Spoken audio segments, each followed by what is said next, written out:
پیش خدمت ہے بانو قدسیہ کے مشہور ناول راجہ گدھ کا خلاصہ۔ اس خلاصے کو تحریر کیا ہے عائشہ اقبال نے، اور میں ہوں آپ کے ساتھ فیصل سعید سرخام۔ 1981 میں شائع ہونے والا ناول راجہ گدھ بانو قدسیہ کی حقیقی شناخت بنا۔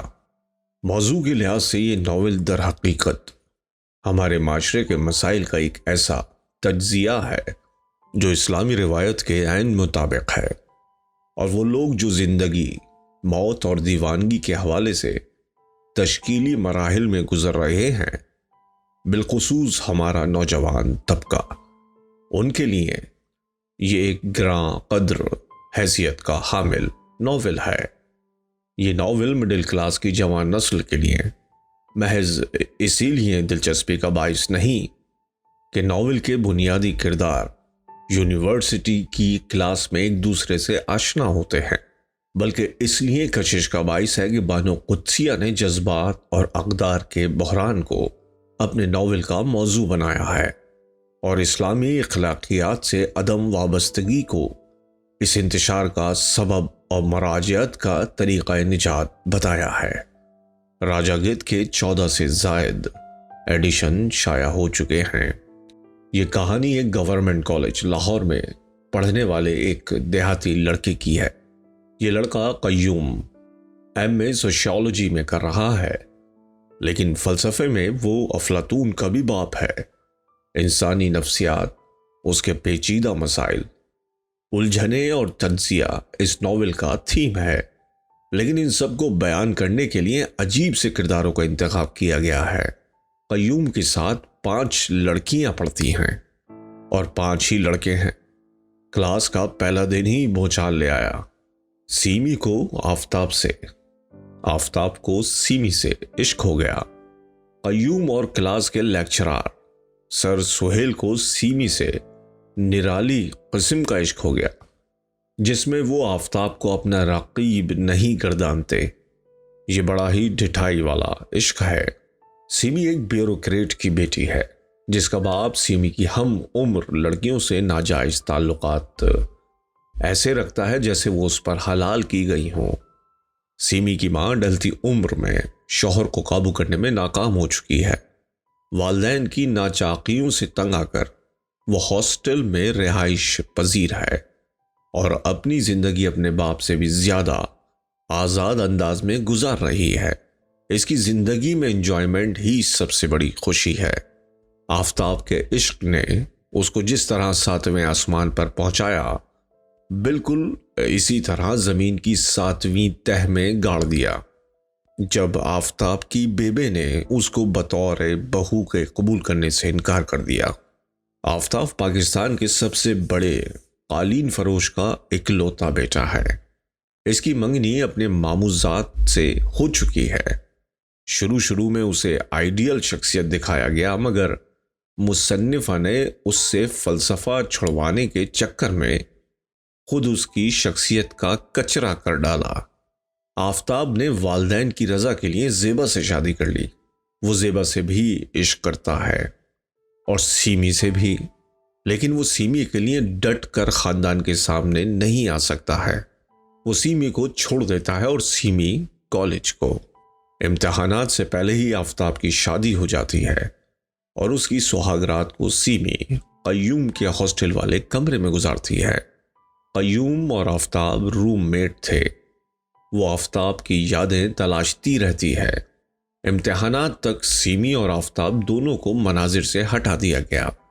امتحانات کے بعد سیمی اور قیوم کے درمیان اس وقت تعلقات استوار ہوتے ہیں جب آفتاب پاکستان چھوڑ کر لندن چلا جاتا ہے۔ سیمی ٹوٹ پھوٹ کا شکار ہوتی ہے، اور قیوم اس کو جناح باغ کے کافور کے درخت کے نیچے جذباتی سہارا دیتا ہے۔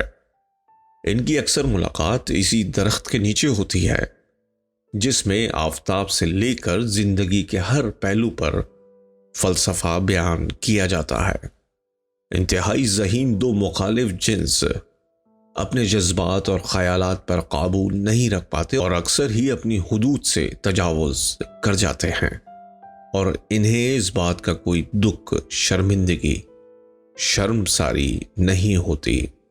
کبھی کبھی سیمی منظر سے غائب کر دی جاتی ہے اور پھر اچانک ابھر آتی ہے۔ سیمی وائی ڈبلیو کے بدنام زمانہ ہاسٹل میں رہائش پذیر ہے۔ اس کے قیوم کے علاوہ بھی دوسرے مردوں سے حد سے بڑے تعلقات ہیں، لیکن ناول میں بار بار عشق کا رٹا لگایا جاتا ہے۔ ایسے لگتا ہے سیمی دوسرے مردوں میں آفتاب کا جسم تلاش کرتی رہتی ہے۔ جب کوئی اور نہیں ملتا تو ہر وقت خدمت گزاری کے لیے قیوم حاضر و ناظر ہے۔ سیمی سخت بیمار پڑ جاتی ہے۔ مصنفہ نے یہ دکھانے کی بھرپور کوشش کی ہے کہ سیمی آفتاب کے فراق میں بستر مرگ پر جا پڑی ہے۔ سیمی ایک اسپتال میں قیوم کے پیسوں پر زیر علاج ہوتی ہے کہ ایک رات خواب آور گولیاں نگل کر خودکشی کر لیتی ہے۔ قیوم کا دماغی توازن یہیں بگڑنا شروع ہو جاتا ہے۔ وہ مختلف مناظر دیکھتا ہے جن کا حقیقی دنیا سے کوئی تعلق نہیں۔ یہ تب تک ہوتا ہے جب تک کوئی اور عورت اس کی زندگی میں نہیں آ جاتی۔ یہی حالت رہتی ہے۔ وہ چرس بھی پیتا ہے۔ اس دوران انسانی زندگی کا تجزیہ کیا جاتا ہے، مختلف روحانی راز کھولے جاتے ہیں، نفسیاتی الجھنوں کا حل نکالا جاتا ہے۔ اب نفسیاتی اور روحانی مسائل کی ڈسکشن کے لیے ایک گھریلو خاتون عابدہ سے قیوم کے تعلقات بنتے ہیں۔ وہ اس کے ساتھ بھی ناجائز تعلق قائم رکھتا ہے۔ عابدہ شادی شدہ عورت ہے۔ وہ جلد ہی توبہ طائب کر کے واپس پلٹ جاتی ہے۔ پروفیسر سہیل سے ملاقات ہوتی ہے۔ وہ قیوم کو جنسی مریض سمجھ کر اس کو یوگا کا مشورہ دیتے ہیں، مختلف یوگا سکھاتے ہیں، لیکن قیوم حرام کی لذت اٹھا چکنے کے بعد حلال کے لیے خود کو تیار نہیں کر پاتا۔ جلد ہی یوگا ووگا ہوا ہو جاتا ہے۔ پروفیسر سہیل اسے اپنی ذاتی بنائی تھیوری سے بہرہ مند کرتے ہیں، جس کے مطابق حرام کھانے سے انسان میں دیوانگی اور جنون پیدا ہوتا ہے جو نسل در نسل منتقل ہوتا ہے۔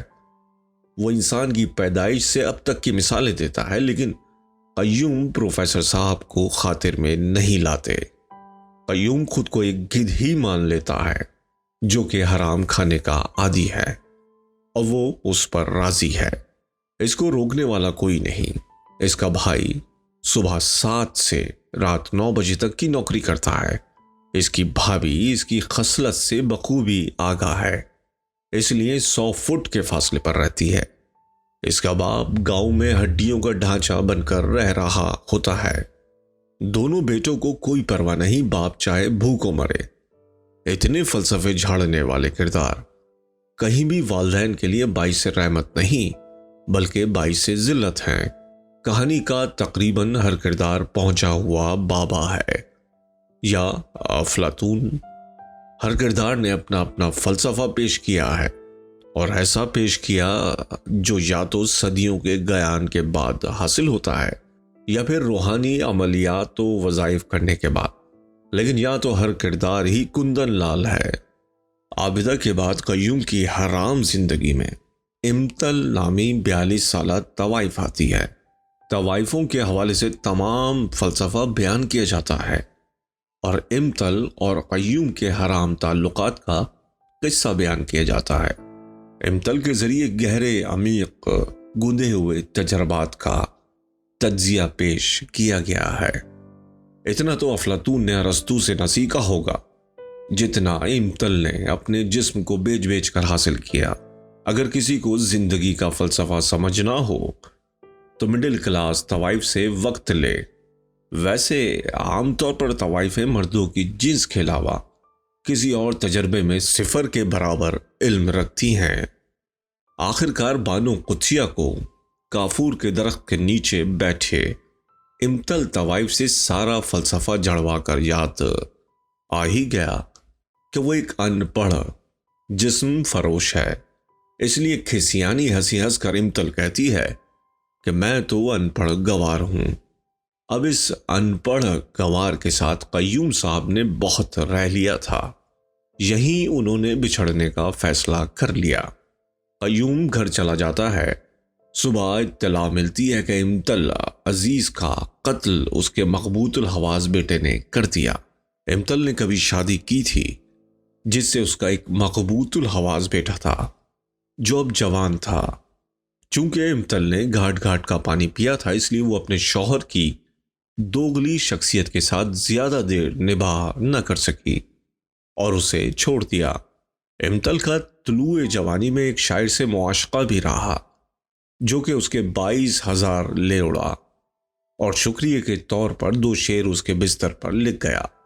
قیوم اپنی بھابھی سے کہتا ہے کہ اس کو ایک باکردار، پاکیزہ اور انچھوئی لڑکی سے شادی کرنی ہے۔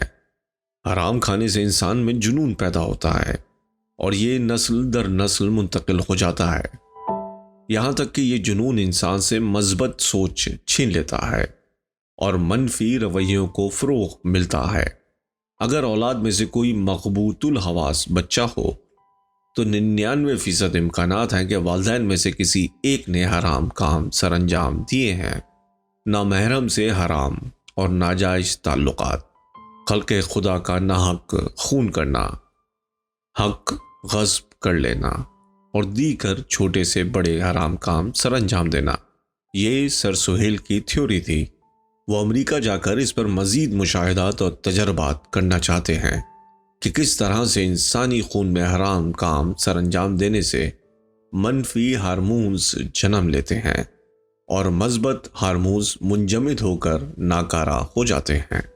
تھیوری کے مطابق انسانی جسم میں حرام کام کرنے یا حرام کھانے سے سیلز میں زبردست قسم کا بھونچال آتا ہے اور ٹوٹ پھوٹ کا شکار ہو کر ذہنی توازن کی خرابیوں کی وجہ بنتا ہے۔ یہی وہ وجہ ہے کہ اکثر حرام کھانے والوں کی اولادوں کا ذہنی توازن برقرار نہیں رہتا، یا پیدائشی پاگل ہوتے ہیں، یا جلد یا بدیر حواس کھو بیٹھتے ہیں، لیکن یہ پاگل پن نجات دہندہ ہے۔ قیوم کی شادی ایک باکردار لڑکی روشن سے ہوتی ہے۔ شادی کی پہلے رات ہی وہ بتاتی ہے کہ وہ افتخار نامی مرد کے بچے سے ہے۔ قیوم پر یہ خبر بجلی بن کر گرتی ہے۔ وہ اسے کہتا ہے کہ وہ اپنے عاشق کے پاس واپس جا سکتی ہے۔ پھر وہ افتخار کو سعودی عرب سے بلواتا ہے، روشن اور اس کا نکاح کر کے رخصت کر دیتا ہے۔ سر سہیل ایک دن اس بات کا اعتراف کر لیتے ہیں کہ وہ سیمی سے عشق کرتے ہیں، لیکن سیمی نے جب انہیں ٹھکرا کر آفتاب کا ہاتھ تھام لیا تو انہوں نے آفتاب کے دل میں یہ بات بٹھا دی کہ سیمی ایک بد کردار لڑکی ہے، اور دونوں جدا ہو گئے۔ لیکن مسلسل نفسیاتی مشقوں کی وجہ سے انہیں اپنے اس گناہ کا احساس ہی نہیں رہا۔ ناول کے دوسرے رخ میں پرندوں کی تاریخ ساز بیٹھک کے مناظرے دکھائے جاتے ہیں۔ غالباً روح پرندوں سے مشابہت رکھتی ہے، اس لیے بیٹھک میں طویل بحث کے بعد یہ ثابت کیا جاتا ہے کہ گدھ حرام کھاتا ہے، اس لیے اس کو دیوانگی کے دورے پڑتے ہیں۔ یہاں پر ناول بالکل فکشن پر مبنی ہے۔ یہ رخ دراصل سر سہیل کی تھیوری سے مطابقت پیدا کرنے کے لیے تخلیق کیا گیا ہے۔ مابعد الطبیعات کا بھی ذکر ملتا ہے، مگر قیوم مستقل مزاج نہیں، ورنہ روحوں کی دنیا کا تفصیلی جائزہ مل جاتا۔ آفتاب کے ہاں بچہ پیدا ہوتا ہے جو کہ سیمی کا ہم شکل ہے۔ اس کی جسمانی ساخت اور حیت عجیب ہوتی ہے۔ وہ ایک ایب نارمل بچہ ہے۔ اس بچے کا نام افراہیم ہے۔ افراہیم کو مابعد الطبیعات کے تمام مسائل اور واقعات اپنی مادی جسم کے ساتھ دکھائی دیتے ہیں، لیکن جب وہ واقعات بیان کرتا ہے تو کوئی یقین نہیں کرتا ہے۔ اس کی روحانی آنکھ قدرتی طور پر کھل چکی ہے، لیکن وہ دنیا والوں کے لیے پاگل ہے۔ وہ بیچ سڑک پر نیلے گنبد دیکھتا ہے اور 4 مؤذن جو کسی اور کو نظر نہیں آتے، لیکن قیوم اس کی حالت سمجھتا ہے کیونکہ اس کو بھی گھماتے ہوئے یہ مناظر دکھتے ہیں۔ کہانی کا اختتام افراہیم کے بیچ سڑک پر سجدے پر ہوتا ہے اور قیوم کے تجزیے پر کہ وہ جس عرفان کی پہلی سیڑھی پر ہے اس عرفان کی آخری سیڑھی پر افراہیم سجدہ کر رہا ہے۔ بھٹکا ہوا 4 عورتوں سے ناجائز تعلقات رکھنے والا قیوم بالآخر اپنی آخری نیکی کے توسط سے عرفان کی پہلی سیڑھی کے فرش کو چوم لیتا ہے۔ ناول میں وہ ٹاپکس زیر بحث لائے گئے ہیں جن پر عام انسانوں یا تعلیم یافتہ افراد کا اعتقاد نہیں، لیکن کافی حد تک بانو قدسیہ ان ٹاپکس کو واضح کرنے میں کامیاب رہی ہیں۔ اگر وہ صحیح کرداروں کا انتخاب کرتی تو ناول کی کہانی اتنی گنجلک نہ ہوتی۔ ناول نوجوان نسل کے لیے جن میں شعور پنپ رہا ہے بہترین اور سبق آموز ہے۔